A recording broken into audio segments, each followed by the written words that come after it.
আসসালামু আলাইকুম। তো আমাদের সাথে আছে আমার এক কাকা যে যুদ্ধের সময় আনুমানিক ২৫ বছর বয়স ছিল। তার কাছে জিজ্ঞেস করব আজকের আ যুদ্ধের ইতিহাস। কাকা আপনার নামটা কি বলেন? আমার নাম মোহাম্মদ আবদুল্লাহ হীরা, ডাকনাম হীরা। আমি একজন বাস ড্রাইভার এবং ট্রাক ড্রাইভার। তখন আমি তৎকালীন মুক্তিযুদ্ধকালীন আমি তখন বাস চালাই। হুম। আচ্ছা কাকা, আপনি যুদ্ধের সময় তো আপনি আ ছিলেন। তো আপনার বয়স বললেন ২৫ বছরের মতো ছিল। তো যুদ্ধের সময় আপনি তো এমনি আপনার কোনো নেই, সার্টিফিকেট নাই যুদ্ধ। স্যার, তো আপনার পরিবারের এমন কেউ কি ছিল যে যুদ্ধ করছে বা যুদ্ধের মধ্যে ভূমিকা রাখছে? এমন কেউ ছিল সার্টিফিকেট প্রাপ্ত? সার্টিফিকেট প্রাপ্ত তো আমার নিজের নিজের ছোট ভাই। আমি বড়। আমার নাম আবদুল্লাহ, আমার ছোট ভাইয়ের নাম সাত্তার। সাত্তার মুক্তিযোদ্ধা, একজন অরিজিনাল মুক্তিযোদ্ধা। হুম, উনি ওই কমান্ডার ইকবালের সঙ্গী। হ্যাঁ, তখন আর আমার আরেক ভাই হারেস মিয়া আমারই বংশের। আব্দুল সাত্তার, হারেস এবং সামাদ, লাল মিয়া, হ্যাঁ, আমার এক মামা। এরা ৪ জন মুক্তিবাহিনী। আমারই কমান্ডে গেছে এরা। আমার মামার ইসে এই তৎকালীন মানে আওয়ামী লীগের মেন ছিল আমার এক মামা মুজিবুর রহমান, মনসামন্তর। তার বাবা ছিল যুক্তফ্রন্টের একজন। হুম, তার রিকমান্ডে তারা ইন্ডিয়া যায়। আর আমি তখন মনে করেন বাস চালাই। আমি চলে যাই টাঙ্গাইলে। টাঙ্গাইল রোডে বাস চালাইতাম। ওখান থেকে মানে যার বাসটা চালাইতাম সে একজন মানে মুসলিম লীগের এমএলএ, আমারই খালু। এবং তার বাড়িতে আমরা সংগঠন করি, মুক্তিযোদ্ধা সংগঠন করি কাদের সিদ্দিকীকে নিয়ে। এবং তার বোন ছিল হাজরা সিদ্দিকী এবং আরও বেশ কয়েকজন ছিল ওই দেশেরই। ইরা তালুকদারের ছেলে ছিল মোশাররফ। তারপরে কেয়ার সিনেমলের মালিক ছিল আপনার কাসেম, ফারুক। ওরা মুক্তিযোদ্ধা, অরিজিনাল মুক্তিযোদ্ধা। ওদের কার্ড আছে। হুম, কিন্তু আমি তখন বাস চালাই। আমি টাঙ্গাইল থেকে রেজিস্ট হয়ে গেলাম। রেজিস্ট হয়ে যাওয়ার পরে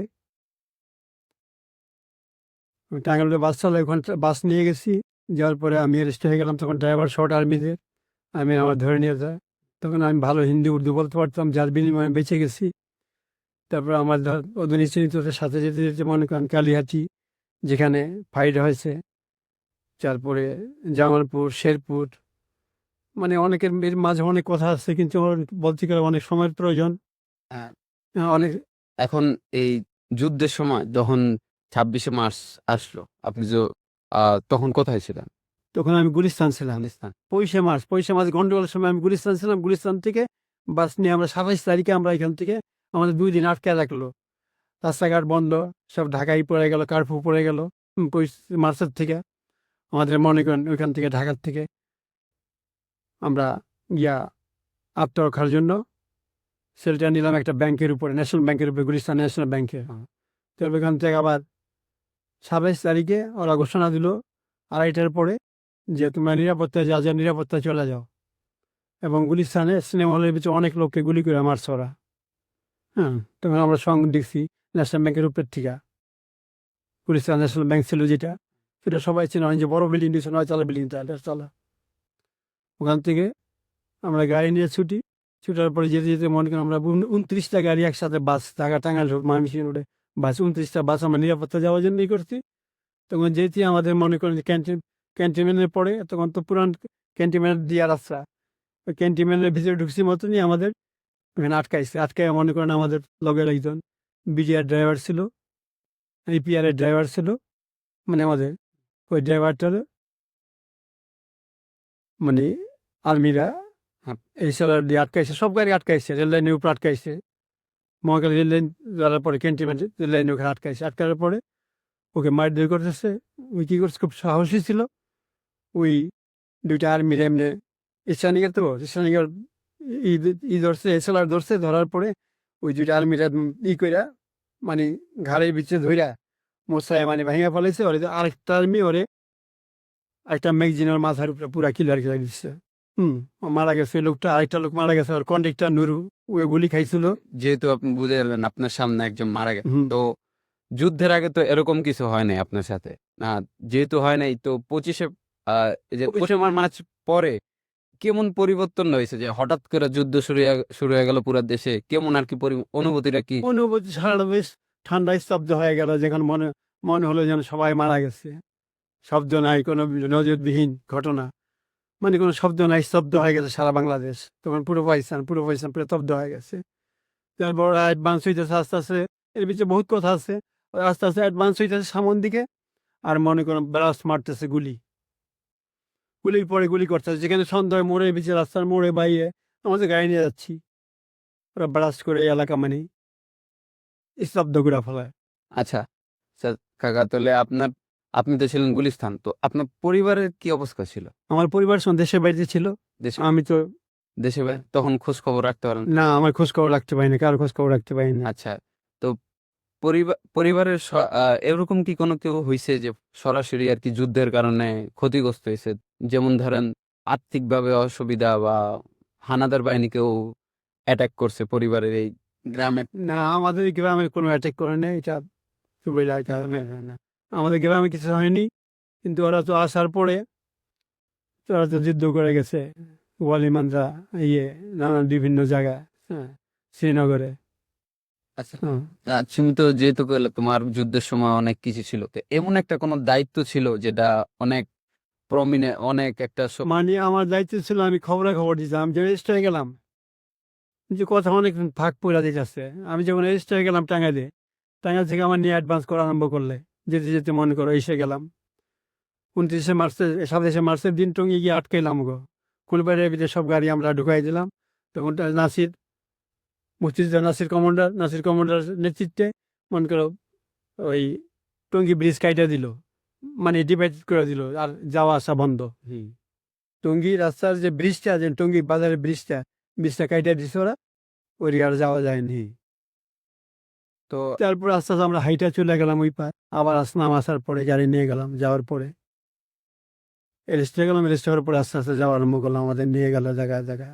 কিন্তু আমি সবচেয়ে বড় গাড়ি ছিল, আমার গাড়ির নাম্বার ছিল ট্রাক ঢাকা তো 1842 নাম্বার ট্রাক ছিল।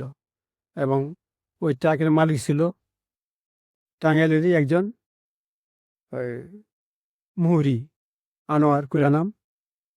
ওনার ট্রাকটা এরা জোরজবরদস্তি নিয়ে গেল সিনাইয়া, মানে ওই খাদ্য গোডাউনের ভিতরে ছিল ট্রাকটা, ওইখান থেকে নিয়ে গেল। তখন ট্রাকটা ব্রান্ড নিউ, রানিংও করেনি আর কি, কাগজপত্র কমপ্লিট হয়নি। নিয়ে যাওয়ার পরে ওই ট্রাকে ওদের গোলা বারুদ আর্মস সহ, মানে আমার সহ নিয়ে গেল। তো আমি গাড়ি চালাই যে জায়গায় জায়গায় যেখানে বলতাম এখানে মসজিদ আছে, এখানে গুলি করো না। কসময় ওরা তো মানে এলএমজি উপরে বসায় নিছে গাড়ির ট্রাকের উপরে, মানে ব্রাস্ট মারতেছে গ্রামে গুঞ্জে নাই যে মোড়ে। যখন নিষেধ করতাম, উর্জিত বলতাম, ছিল হ্যাঁ হ্যাঁ বলতে যে এটা মসজিদ। हाँ यहाँ मस्जिद है, या মুসলমান বস্তি হ্যাঁ, মানে এই মুসলমান বস্তি হ্যাঁ, উর্দু বলতাম। ওরা এটা মানে তখন গুলি করতাম। করতে করতে যেতে যেতে মনে করো এই টাঙ্গাইল, ময়মনসিংহ, জামালপুর, হালুয়াঘাট, ধনবাড়ি, এগুলো যেতে যেতে মনে করো শেষ প্রান্তে একদম বর্ডারে গেলাম। বর্ডারে নিয়ে গেল ওইখান থেকে। বক্সিগঞ্জ কামালপুরে মুক্তিযোদ্ধা দাঁড়িয়ে যে খবর দিলাম যে একটা রাস্তা শেরপুর থেকে ওইটা কামালপুর বক্সিগঞ্জের দিকে রাস্তাটা গেছে। ওখানে আমাদের খবর দিলাম, আমাদের দুইটা ছেলে আসলে পিচ্ছি, লোকমান করে নাম আর জামাল করে নাম আসলে। হ্যাঁ, ছোটো ছোটো বাচ্চা, ওদের দিয়ে মানে ওই মুক্তিযোদ্ধা খবর দিতাম আমরা কোথায় যাচ্ছি, কোথায় থেকে কী করতেছি, আর্মিরা কই যাইতেছে। আর আমার উপরে ওরা গুলি করতে না, কেন জানতো, ওদের সহযোগী আমি। আর শেল্টার ছিল মনে করেন আমার শ্বশুর বাড়ির সামনে। আমি ওইখানে বিয়ে করছি লিবারেশন পিরিয়ডে। আমার শ্বশুর একজন মুক্তিযোদ্ধা, ডক্টর হায়দ আলী চৌধুরী, উনি মারা গেছেন বেশ কয়েক বছর হয়ে গেছে। ওই নন্দীবাজার ডাক্তার ছিল, উনি শেল্টার দিচ্ছেন সব মুক্তিযোদ্ধাদের এই বাড়ির ভিতরে। এরপরে মনে করেন এখান থেকে কর্নেল ছিল, লেফটেন্যান্ট কর্নেল আব্দুল আজিজ, উনি ছিল বেলুচিস্তানি। তুমি যখন জানতে পারলো, আমার পরিচয় পাইলো, এর ভিতরে অনেক হিস্ট্রি আছে। আচ্ছা চাচা, তুমি সবচেয়ে বেশি সময়টা কোন জায়গায় কাটাচ্ছো যুদ্ধের সময়? আমি যুদ্ধের সময় এসে আপনার ওই বাড়ামারি মিশন হাসপাতাল, এখানে ওইখানে সবচেয়ে বেশি সময় কাটাচ্ছো। তো ওইখানে আশেপাশে পরিস্থিতি কেমন ছিল?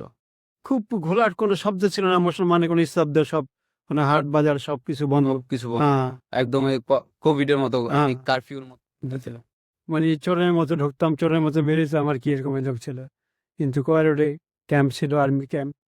ওইখান থেকে মনে করেন যারা মারা গেছে, যারা মুক্তিযোদ্ধার অনেক। আর শ্রীবর্দির একটা চেয়ারম্যান যখন আপনার চিনানিতে আর্মি ক্যাম্প, তখন মুক্তিযোদ্ধার চেয়ারম্যান ছিল।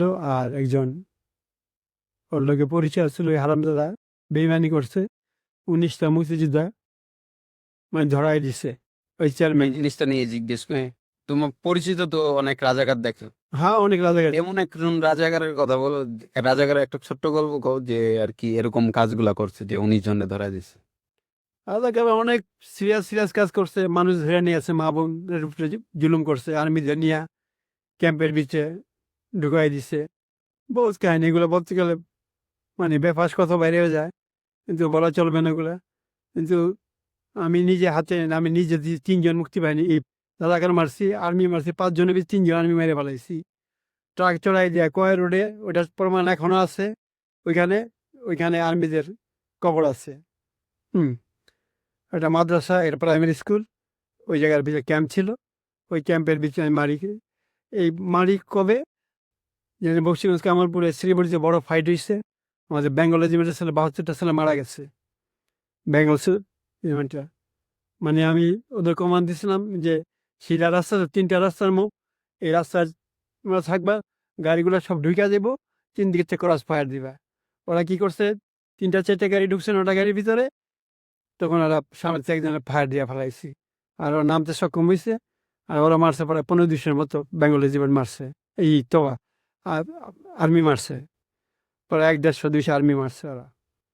তারপর আমি আরো শিবির হয়ে গেলাম, যখন 2টা আর্মি স্প্লিন্টার লাগছে, গ্রেনেড লাগছে টুকরা, আর কোস্টের ভিতরে এবং মাজার ভিতরে লাগার পর ওইটা বাইসা গেছে। ওরা কেমনে কেমনে ধরে নিয়ে আসছে, ওরা ধরে নিয়ে আসছে, আমিও সাথে ছিলাম। আসার পরে ক্যাম্পে বলতেছে, আমার বলতেছে, ইসকো সমঝাও, इसको बोलने बोलो যে পাকিস্তান জিন্দাবাদ, কায়দাম জিন্দাবাদ নেই। তো ওরা, আমিও জিজ্ঞেস করলাম, ভাই তুমি এই কথা বলো, ওই শিকার গেল না। তখন ওই বললো কি, তখন বেশ কয়েক মাস হয়ে গেছে, মার্চ, এপ্রিল, মে, মে শেষ জিজ্ঞাস না কি জানি না, জুন, আমার তো খেয়াল নাই। হুম যে সমঝা, তো অনেক কিসের বড় কষ্ট হইতেছে, যান বেরিয়ে যাইতেছে কিন্তু বের হয় না।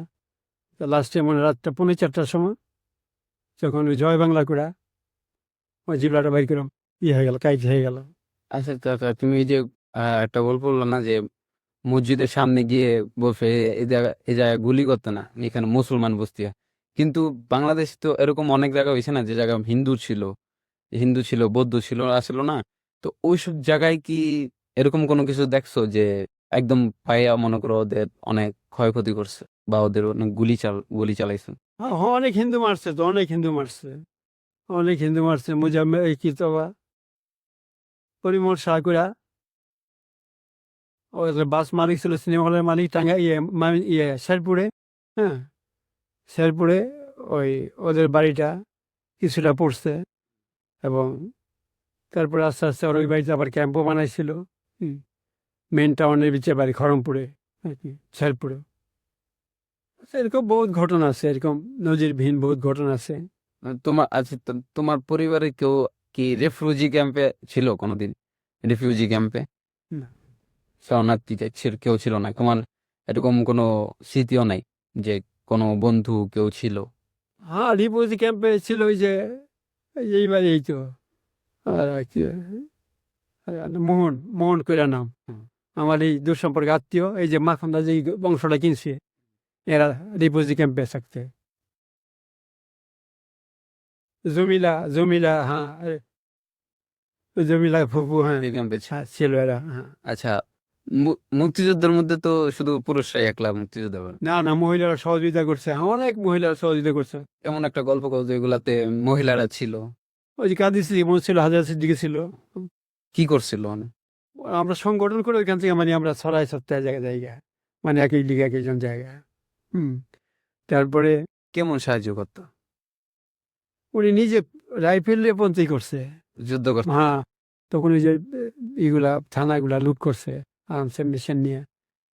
কেমন নুরেল ভাই, তো তোমার এই যে নুরেল দাদা, তো ওই যে ওই টাইমে এসে লোকমা ই করলো শুভসুনি আচ্ছা, চোরকে মারলো।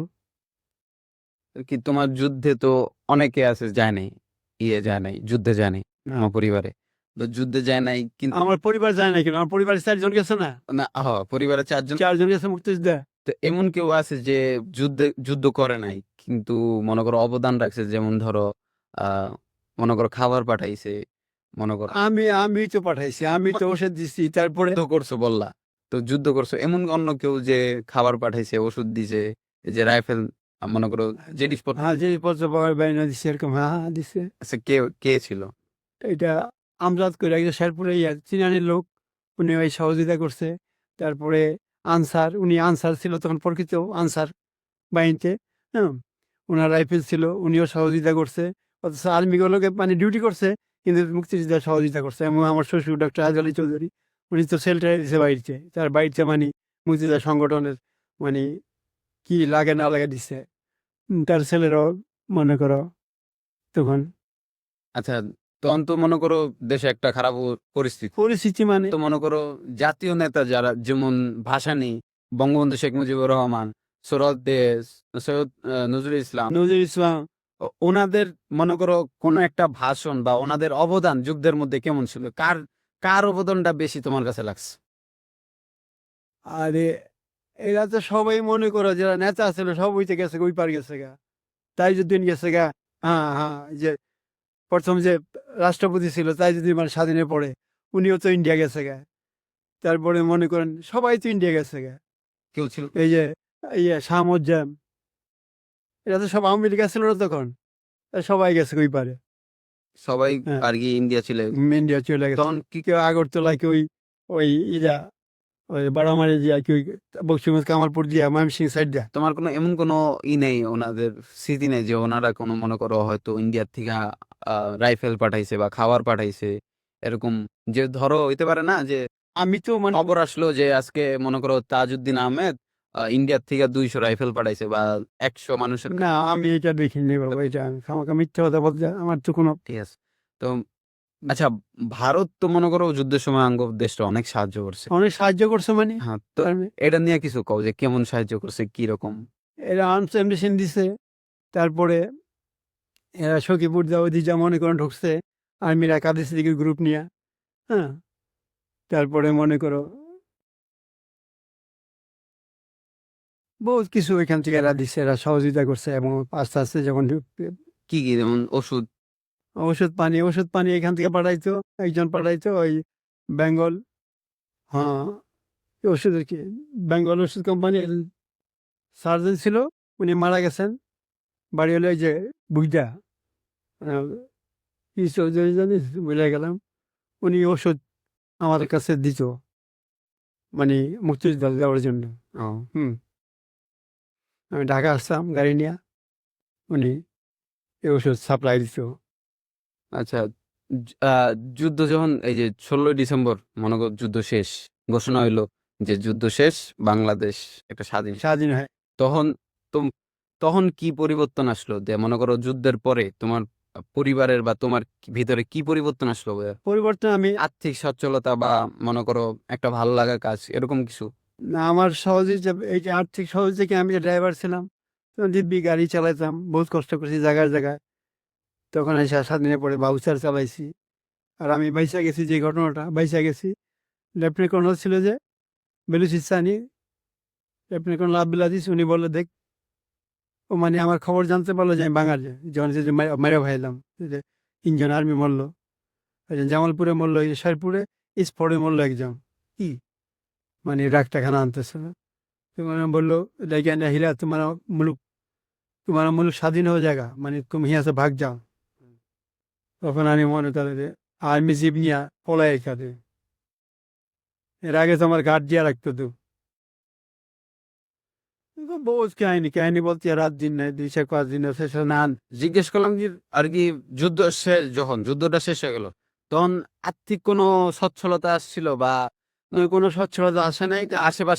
আশেপাশের অবস্থাটা কেমন ছিল? যে যুদ্ধ জিতে গেলাম, আহ, না তখন তো সবাই মানে উৎফুল্ল, মানে সবাই মানে খুশি, ঈদের মতো খুশি, ঈদের খুশির থেকেও বেশি খুশি।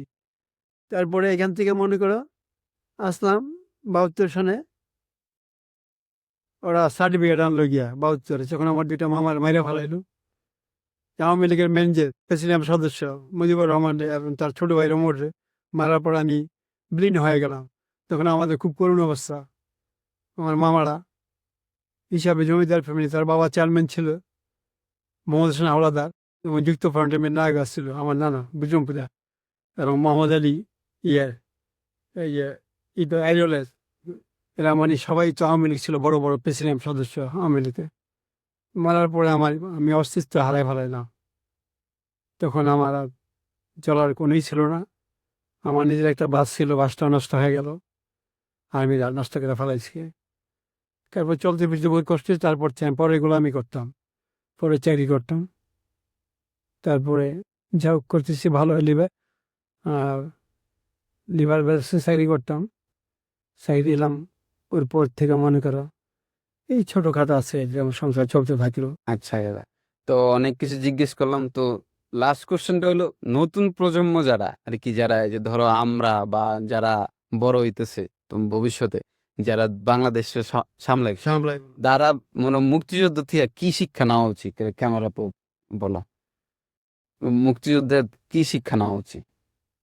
শিক্ষা নেওয়া উচিত যে মুক্তিযোদ্ধা এসে এত কষ্টে স্বাধীন হয়েছে, এত কষ্টে হয়েছে। হুম, এখন আগামীর ভবিষ্যৎ তো ইয়ং জেনারেশন, এরা ওইটাকে ধরে রাখবে, এবং দেশের স্বাধীনতা কিভাবে হয়েছে, কিভাবে কি হয়েছে এরা তো জানতে পারছে, বা ইতিহাসও পড়ছে। এরা মানবতা দিয়েছে, মানুষের কল্যাণে এরা দেশের জন্য খাটবে, দেশ কেমনে ভালো থাকবে, কেমনে উপর দিকে যেতে পারে, বিশ্বের নাম পরিচিত করতে পারে যে এটা স্বাধীন দেশ বাংলাদেশ হুম। জিন্দাবাদ, এই স্লোগানের পতাকার নিচে থাকতে পারে, এই ধরনের। তাহলে মন মানসিক থাকতে হবে, এবং গরিব দুঃখীদের সবাইকে এরা সাহায্য